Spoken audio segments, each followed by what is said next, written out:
Et ce premier tour des régionales a aussi permis de voir émerger une gauche plurielle. Lorsque le Parti communiste ou les Verts se sont présentés seuls, ils ont plutôt enregistré de bons scores. Exemple en Rhône-Alpes où les écologistes ont réalisé plus de 10% des suffrages hier soir. Ils ont fusionné dès aujourd'hui avec Jean-Jacques Kerran. Reportage sur place, Catherine Demanja, Hervé Gutmann. L'affaire a été rondement menée.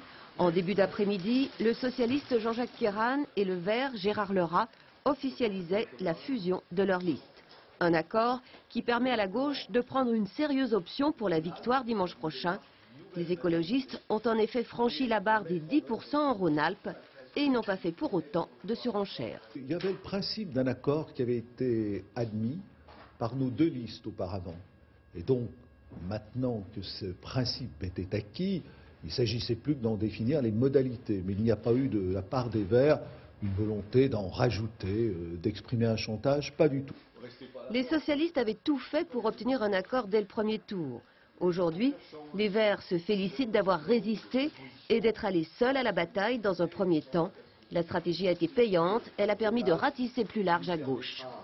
S'il n'y avait pas eu le premier temps, nous n'aurions pas les conditions pour gagner dimanche prochain. C'est notre analyse, on n'en a pas changé. Le Parti socialiste en avait une autre. Je ne sais pas si aujourd'hui tu penses qu'on a eu raison.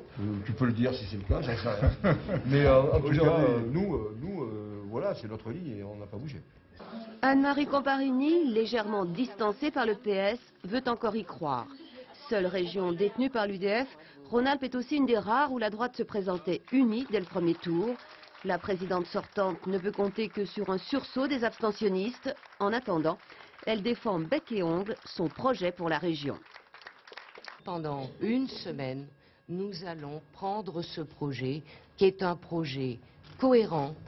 Ce que je signe, ce que je dis, je le ferai. La partie s'annonce d'autant plus difficile pour la droite qu'il y aura dimanche prochain une triangulaire avec le Front National.